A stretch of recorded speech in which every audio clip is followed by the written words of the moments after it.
Bismillah. Alhamdulillah wassalatu wassalamu ala Rasulillah wa ala alihi wa sahbihi wa man walah. Wa ashhadu an la ilaha illallah wahdahu la syarikalah wa ashhadu anna Muhammadan abduhu wa rasuluh, amma ba'd. Alhamdulillah, pada kesempatan ba'dal fajr yang cerah ini kita lanjutkan kajian di Fakultas Ilmil Aqidah dari kitab Al-Aqidah Al-Wasithiyah pada hari ini Senin 16 Desember 2024 bertepatan dengan 14 dari Jumada Al-Akhirah 1446 Hijriah. Maka pada permasalahan pagi ini kita masuk kepada ucapan penulis min ghairi tahrifin. Maka insyaallah setelah pelajaran semua ikhwah untuk mentasmi al-matan, barakallahu fikum. Qala al-muallif Ibnu Taimiyah rahimahullah fi kitabihi Al-Aqidah Al-Wasithiyah min ghairi tahrifin, tanpa ditahrifkan. Apa? Dari permasalahan sifat-sifat Allah Jalla wa'ala yang telah kita berikan contoh yang datang dari Al-Quran dan Sunnah secara sekaligus, atau yang ada di dalam Al-Quran saja, atau yang ada di Al-Quran saja dan yang ada di Sunnah saja. Maka semuanya itu disebutkan dari kaidah ahli sunnah, sifat-sifat yang Allah tetapkan di Al-Quran dan oleh Nabi kita di Sunnah yang sahihah min ghairi tahrifin, di mana semuanya dalam keadaan tidak boleh ditahrif. Lalu apa itu makna tahrif? Tahrif dari makna lugatan at-tahrifu, dia adalah at-taghyir wa tabdil wal imalah. Maka ini dari makna at-tahrif. Apa makna taghyir? Perubahan. Dan tabdil sama, perubahan. Dan al-imalah condong kepada yang lain. Maka ini dari segi lughah, karena definisi biasa dari segi lughah dan istilah. Maka makna dari tahrif asalnya dia condong kepada yang lain, bahkan diganti dari A menjadi B, itu tahrif. Maka dia asalnya adalah ucapan dari Arab, misalnya haraftu syai'a an wajhihi idza amaltuhu wa ghayyartuhu. Maka Arab mengatakan haraftu syai'an wajhi, maka aku telah mengtahrif, maknanya aku telah merubahnya. Maka tahrif maknanya mengganti, merubah dan memalingkan kepada perkara yang tidak wajar. Ini makna asal dari tahrif. Adapun dari segi syarak, tahrif yang kita inginkan di sini al-mail bin nusus amma hiya alaihi imma bi ta'an fiha au bi ikhrajiha an haqaiqiha ma'a iqrar bi lafdhiha. Maka maknanya memalingkan nas, baik Al-Quran atau Sunnah, tentang asma wa sifat, dan juga dengan tetap menyebutkan lafadznya, namun maknanya dipalingkan kepada yang tidak diinginkan oleh Allah dan Rasulnya. Maka oleh sebab itu Imam Ibnul Qayyim di dalam kitabnya As-Sawa'iq Al-Mursalah menyebutkan huwal udul bil kalam an wajhihi wa sawabihi ila ghairihi, bahwa dia adalah memalingkan dari suatu ucapan dari apa yang diinginkan kepada yang makna tidak diinginkan, dan lafadznya tetap dipakai. Maka kesimpulannya at-tahrif di dalam bab al-asma was sifat maknanya adalah tagyiru alfadhin nusus al-asma was sifat au ma'aniha an muradillah biha. Ini kesimpulannya, mentahrif dari al-asma was sifat, dari nama-nama dan sifat Allah adalah merubah dari nas ataupun maknanya, dari apa yang diinginkan oleh Allah dan Rasul-Nya. Maka jenis dari tahrif itu kebanyakan kembali kepada dua perkara. Anwa'ut tahrif, awalan at-tahrifu al-lafz. Maka at-tahrifu naw'an, tahrif itu ada dua. Yang pertama, tahriful lafz, pemalingan dari segi lafaz. Maka lafaznya yang dipalingkan. Maka dia disebutkan huwal udul bil lafz an jihatihi ila ghairiha. Maka dia merubah dari lafaz yang ada di Al-Qur'an atau hadis, dia rubah. Dan ini kebanyakan kembali kepada 4 perkara. Perkara yang pertama dari perubahan tahriful lafaz, pertama az-ziyadah fil lafaz, ditambahi dari segi lafaz. Yang kedua an-nuqsan fil lafaz, dikurangi. Dan yang ketiga tagyiru harakah i'rabiyah, diganti dari harokat i'rabnya.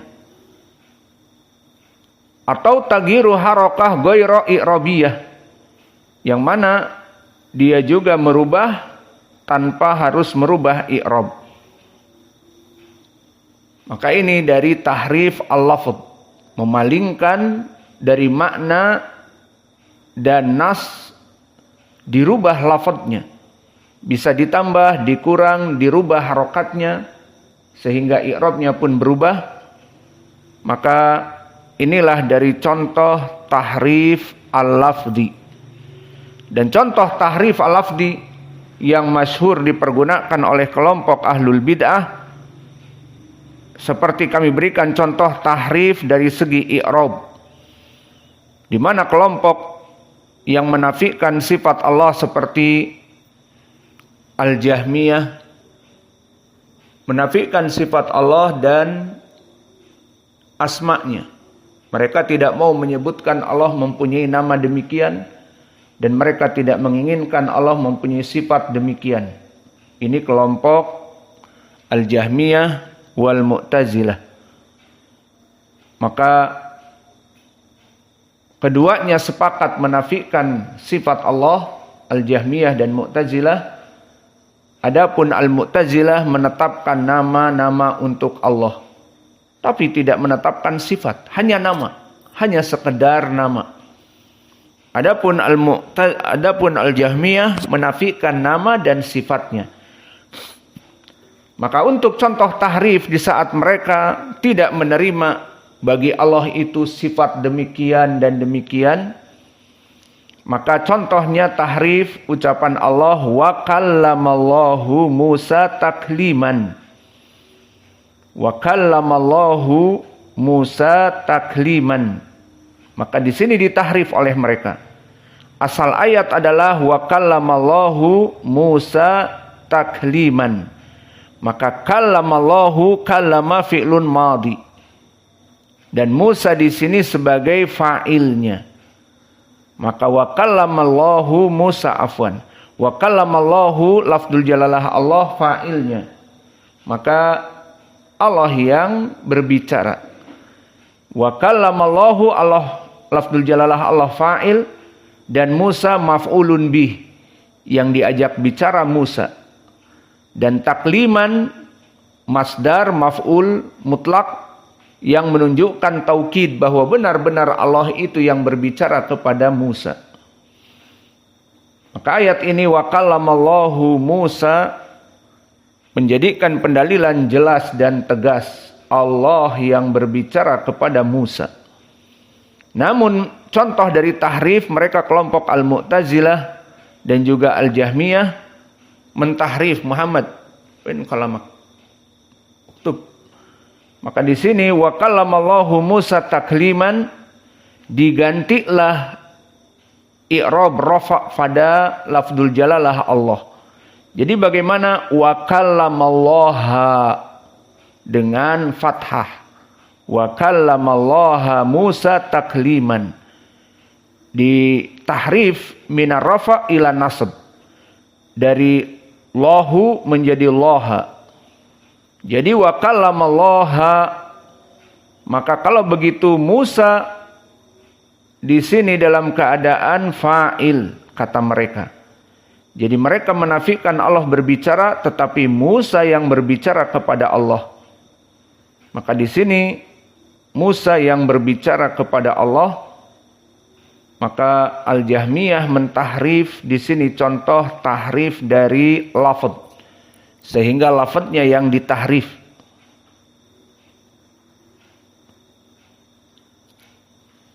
Maka untuk menghancurkan syubhat yang mudah ini, maka kita katakan bolehlah ayat ini engkau tahrif. Namun di sana ada ayat lain yang tidak bisa engkau tahrif di surat Al-A'raf misalnya, yang semakna dengan ini. Di mana Allah berfirman walamma jaa Musa limiqatina wa kallamahu rabbuhu. Apa wa kallamahu rabbuhu? Qala rabbi arini anzur ilaika. Qala lan tarani. Maka syahidnya di sini wa kallamahu rabbuhu. Di dalam lafaz ini tidak bisa ditahrif. Tulis wa kallamahu rabbuhu. Maka i'rab kallamahu, kallama fi'lun madhi, dhamir ha maf'ulun bih muqaddam. Ini dia. Susah sekarang mereka merubah-rubahnya karena ada fi'lun madhi bersambung dengan maf'ulun bih, dan di sini fa'ilnya dalam keadaan diakhirkan dan dia marfu rabbuhu. Wa kallamahu rabbuhu. Maka dia itu Allah berbicara kepada Musa. Maka rabbuhu tidak bisa diganti menjadi fathah. Kalau diganti menjadi fathah tetap maknanya tidak bisa berubah. Wa kallamahu rabbuhu, rabbuhu sebagai fa'il, kemudian jika ditahrif menjadi fathah wa kallamahu rabbahu, maka maknanya tetap tidak bisa dijadikan dari maf'ulun bih, dan Musa dijadikan fa'il di sini tidak bisa. Karena maf'ulun bih bersambung domir kallamahu, maka domir ha maf'ulun bih, rabbuhu fa'ilun marfu. Maka di sini wa kallamahu rabbuhu tidak bisa ditahrif. Maka mudah menjawab kelompok ahlul bid'ah yang mana mereka dalam keadaan melaksanakan kebid'ahan jauh dari sunnah, jauh dari ilm. Maka mereka sangat mudah. Kabaitil angkabut, dalil mereka bagaikan rumah laba-laba yang sangat mudah untuk dirusak. Maka di sini contoh dari permasalahan tahrif dengan harokat, atau kita katakan tahrif lafdi, yang mana lafdi itu macam-macam, ada ditambah huruf, dikurangi huruf, atau harokatnya diganti seperti sekarang harokatnya diganti. Wa kallamallahu Musa menjadi wa kallamahu. Wa kallamallaha Musa. Lafdzul jalalah Allah difathahkan agar Musa yang berbicara kepada Allah, bukan Allah berbicara kepada Musa. Namun tahrif ini mudah dipatahkan dengan kita datangkan ayat yang lain wa kallamahu rabbuhu. Maka di sini tidak bisa mereka tahrif karena maf'ulun bih bersambung dengan fi'il madhi kallamahu rabbuhu. Maka rabbuhu maf'ulun bih, maka Allah yang berbicara kepada Musa. Jika mereka mentahrifnya dengan fathah wa kalamahu rabbahu. Tidak ada makna yang benar. Tetap rabbuhu sebagai fa'il.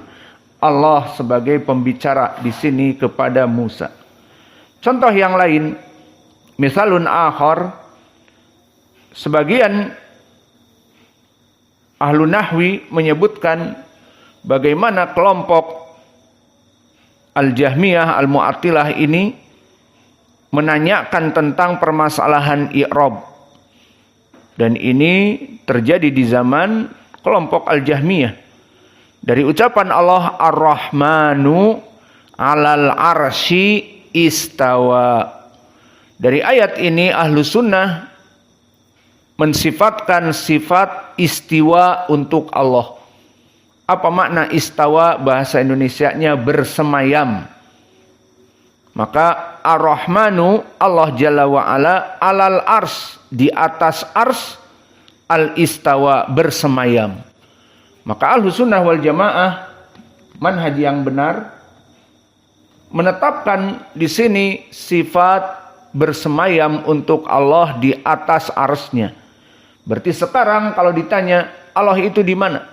Kita katakan Ar-Rahman alal ars istawa. Allah itu bersemayam di atas arsnya. Maka di sini menunjukkan sifat istawa, sifat bersemayam bagi Allah. Maka kelompok Al-Jahmiyah menolak. Tidak boleh kita mensifatkan Allah bersemayam. Taib, terus bagaimana di sini ayatnya? Dikatakan oleh ahlul lughah bahwa mereka mentahrif al-ayah al-arsy alal arsy, maka dirofakkan menjadi al-arsyu. Bagaimana i'rabnya al-arsyu?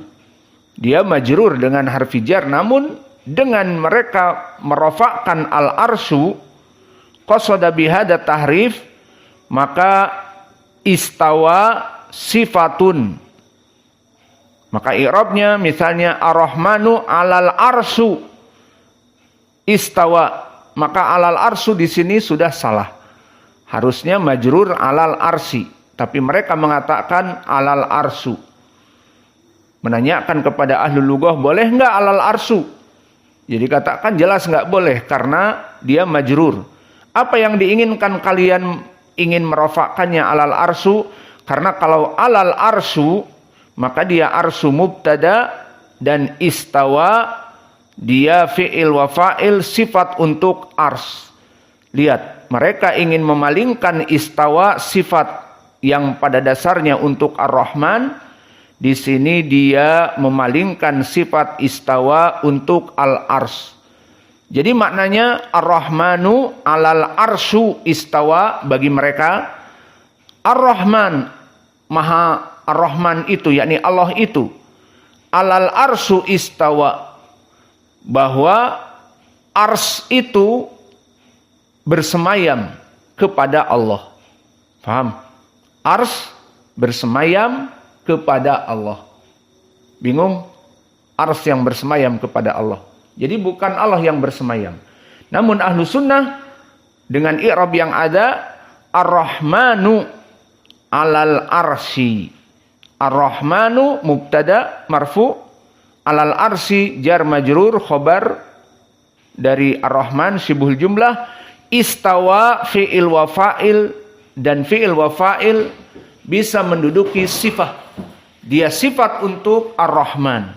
Maka maknanya Ar-Rahman, Allah itu alal ars, di atas arsnya, istawa, sifat istawa untuk Ar-Rahman, dia bersemayam di atas ars. Maka siapa yang bersemayam di atas ars? Allah Jalla wa'ala. Ini pemahaman dari ahlus sunnah. Maka di sini ditahrif oleh mereka Ar-Rahmanu alal arsu istawa. Awalan salah dari i'rab alal arsu,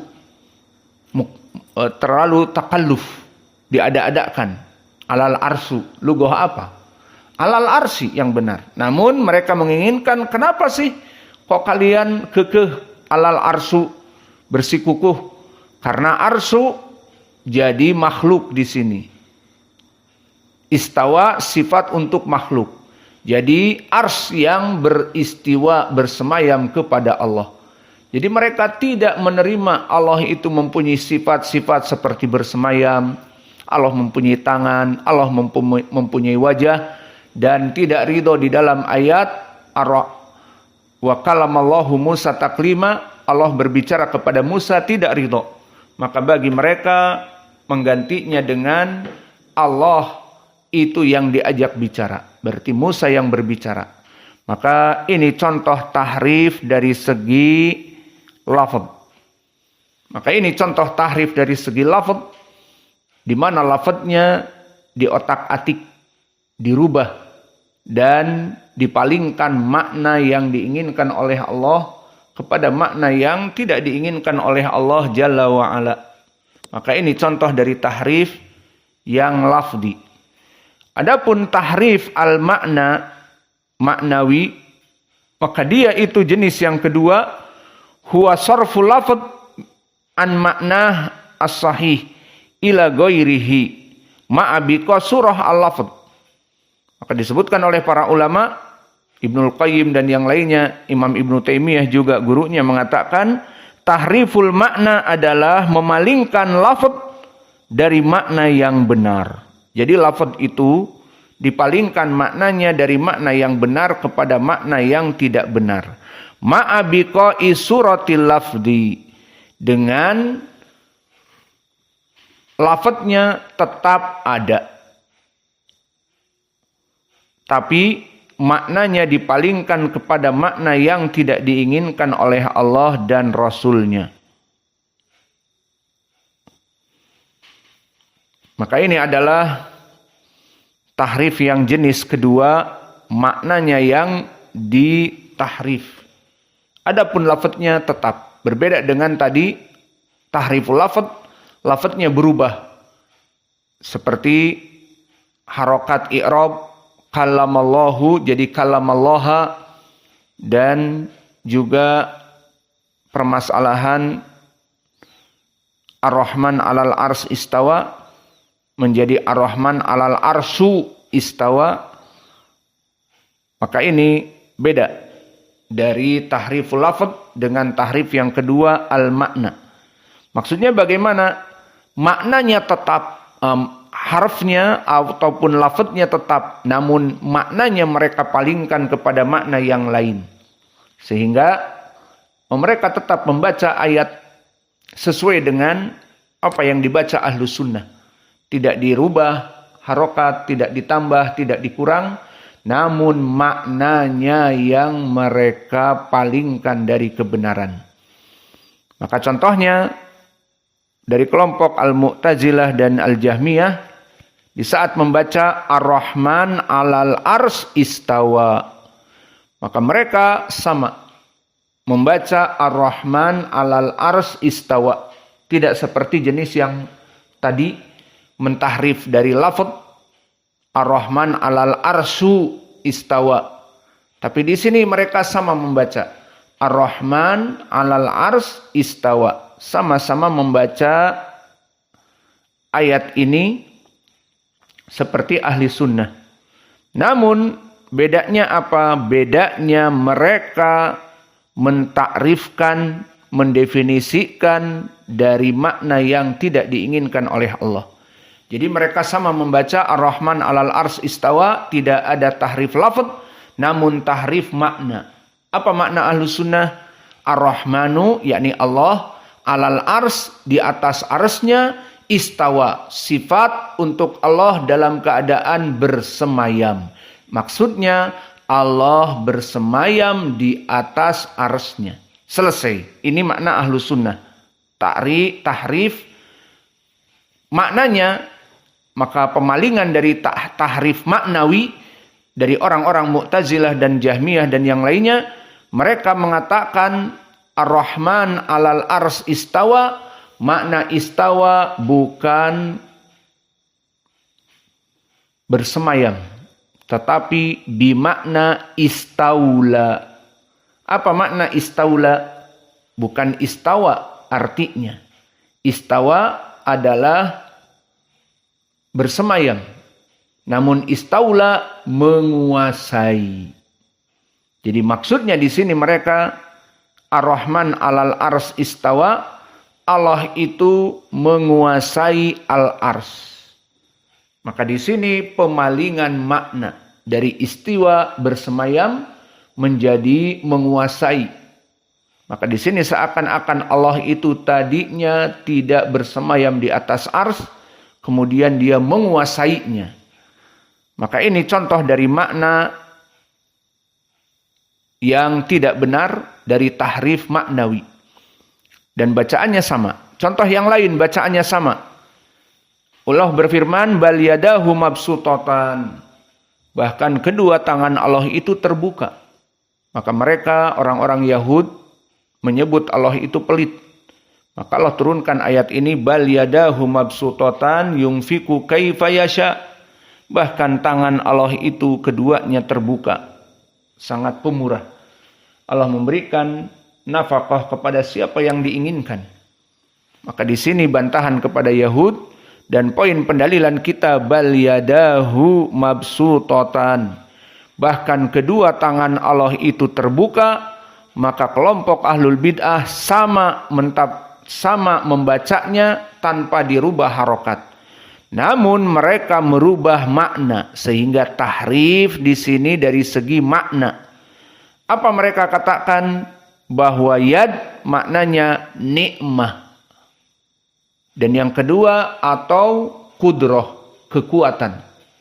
Maka mereka mengartikan yad tangan itu bukan tangan seperti yang kita fahami di lughah Arabiyah yadahu, kedua tangan Allah. Diartikan oleh mereka nikmat Allah. Jadi tangan diganti maknanya nikmat. Dan juga diganti namanya kudroh. Kudroh adalah kemampuan, kekuatan. Maka makna mereka kepada ayat ini bal yadahu mabsutatan, bahwa kenikmatan Allah dan kemampuan Allah itu. Maka ini jelas terbantah dari mana mereka mentahrifkan makna. Karena makna yadahu, apa i'rabnya yadahu? Bal yadahu, yadahu dua tangan Allah. Iya apa tidak? Yadahu. Seperti tabat yada, ada alif menunjukkan celaka kedua tangan Abu Lahab. Di sini bal yadahu mabsutatan, disifatkan dua tangan Allah yang terbuka. Sekarang mereka mentahrifkan kepada nikmat. Saya tanya sekarang, Sufyan, nikmat terbagi menjadi dua? Hah? Saya tanya, nikmat terbagi menjadi dua apa tidak? Mereka mentahrifkan nikmat.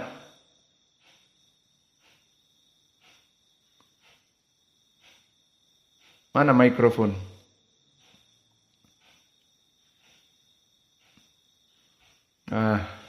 Selalu kalian ini tidak mempersiapkannya. Maka sudah selesai. Makna dari tahrif di sini bal yadahu ditahrif oleh mereka makna nikmat, maka jadi dua nikmat. Jawabnya salah. Nikmat hanya satu. Seperti sekarang atas nikmatmu. Ini adalah kenikmatan. Maka kenikmatan tidak dibagi dua menjadi kenikmatan yang kanan, kenikmatan yang kiri. Adapun tangan, iya. Tangan terbagi menjadi dua. Tangan kanan dan tangan kiri misalnya. Meskipun yang rajih kedua tangan Allah itu kanan seperti di hadis. Namun ada bagian dua bagian. Bal yadahu maknanya kedua tangan Allah. Maka mereka jika menggantinya dengan nikmah, kedua nikmat. Maka nikmat dibagi dua. Itu maknanya. Dan yang kedua atau kudroh. Maka jawabnya sama. Apakah kudroh bisa dibagi menjadi dua? Ada kudroh alif, kudroh ba. Ada kudroh kiri, kudroh kanan. Ada kudroh kecil, kudroh besar. Seperti itu. Maka kudroh satu. Dan nikmah satu. Maka bagaimana menggantikan tangan yang bersifat dua di sini dengan kudroh yang tidak bisa terbagi-bagi. Maka ini pun dari kesalahan mereka. Dan contoh yang lain dari tahriful makna, Wa jaa rabbuka. Maka jaa di sini dipalingkan dari sifat datang dengan amru rabbika. Bahwa yang datang bukan Allah tetapi perintahnya. Jadi mereka mentafsirkan wa jaa rabbuka kalau ahlu sunnah kepada lafaz yang ada. Jaa rabbuka. Maka datanglah Allah. Allah yang datang. Namun mereka mengatakan wa jaa amru rabbika. Bukan Allah yang datang tetapi amr, perintah Allah. Maka ini dari tahrif yang kedua. Maka kembali kepada matan, bila tahrif, bahwa sifat-sifat yang kita pelajari dari pelajaran yang terdahulu, sifat tangan, sifat ad-dhahak, dan sifat Allah itu murka dan yang lainnya, maka kita mensifatkan sesuai apa yang Allah sifatkan bila tahrif. Maka ayat-ayat Al-Quran jangan ditahrif. Dan tadi tahrif ada dua.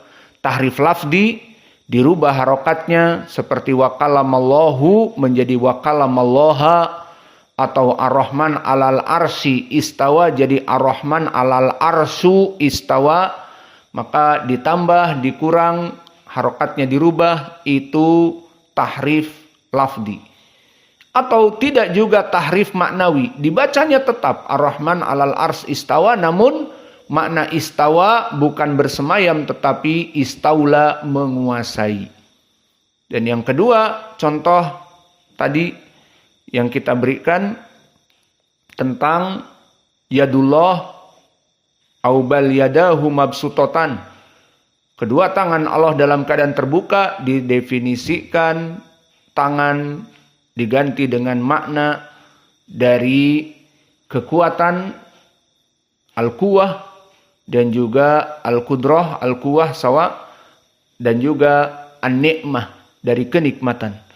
Maka ini dinamakan dengan tahrif al-maknawi. Masuk lagi? Atau cukup? Hah? Cukup atau tambah?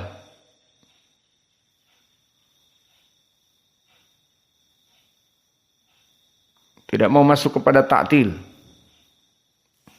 Ya udah, yang penting faham. Tidak mesti banyak, apalagi permasalahan akidah membantah kelompok Al-Jahmiyah dan konco-konconya butuh kefahaman. Kalau tidak faham, apalagi tadi di pelajaran akidah ada yang ngantuk-ngantuk, nanti salah faham.